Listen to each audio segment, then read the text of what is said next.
सबसे बड़ा पुण्य। एक राजा बहुत बड़ा प्रजापालक था, हमेशा प्रजा के हित में प्रयत्नशील रहता था। वो इतना कर्मठ था कि अपना सुख ऐशो आराम सब छोड़कर सारा समय जन कल्याण में ही लगा देता था। यहाँ तक कि जो मोक्ष का साधन है अर्थात भगवत भजन, उसके लिए भी वो समय नहीं निकाल पाता था। एक सुबह राजा वन की तरफ भ्रमण करने के लिए जा रहा था कि उसे एक देव के दर्शन हुए।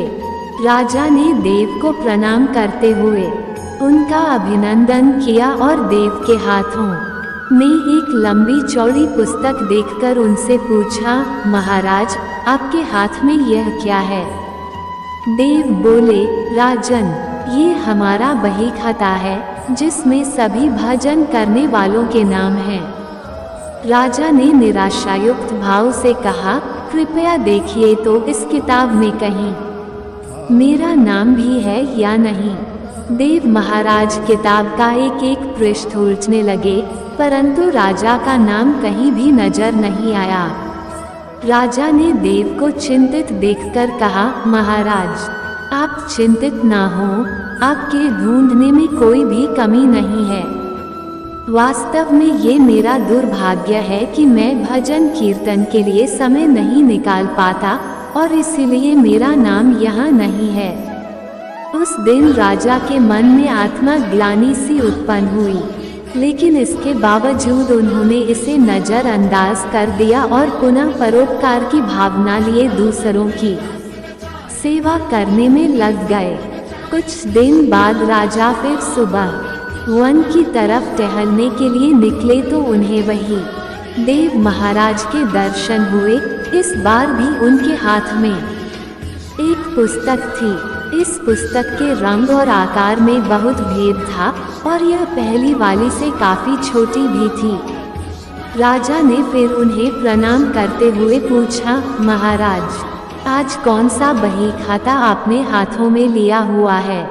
देव ने कहा, राजन, आज के बही खाते में उन लोगों का नाम लिखा है जो ईश्वर को सबसे अधिक प्रिय हैं। राजा ने कहा, कितने भाग्यशाली होंगे वे लोग, निश्चित ही वे दिन रात भगवत भजन में लीन रहते होंगे। क्या इस पुस्तक में कोई मेरे राज्य का भी नागरिक है? देव महाराज ने बही खाता खोला और ये क्या, पहले पन्ने पर पहला नाम राजा का ही था। राजा ने आश्चर्यचकित होकर पूछा, महाराज, मेरा नाम इसमें कैसे लिखा हुआ है?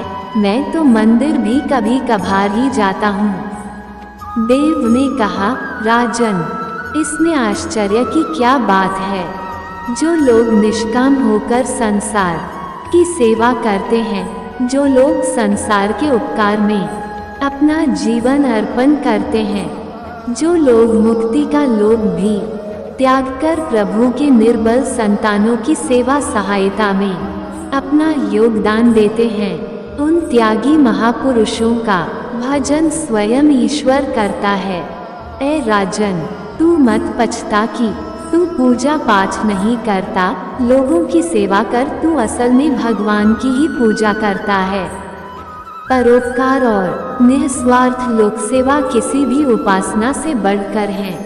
देव ने वेदों का उदाहरण देते हुए कहा, कुर्वन्नेवे कर्माणि जिजीविषेच्छ समाह एवान्त्वाप्नान्यतो अस्ति व कर्म लिप्यते नरे, अर्थात कर्म करते हुए 100 वर्ष जीने की इच्छा करो तो कर्म बंधन में लिप्त हो जाओगे।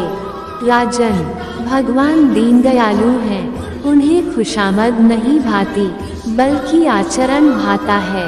सच्ची भक्ति तो यही है कि परोपकार करो, दीन दुखियों का हित साधन करो, अनाथ, विधवा, किसान व निर्धन आज अत्याचारियों से सताए जाते हैं, इनकी यथाशक्ति सहायता और सेवा करो, और यही परम भक्ति है।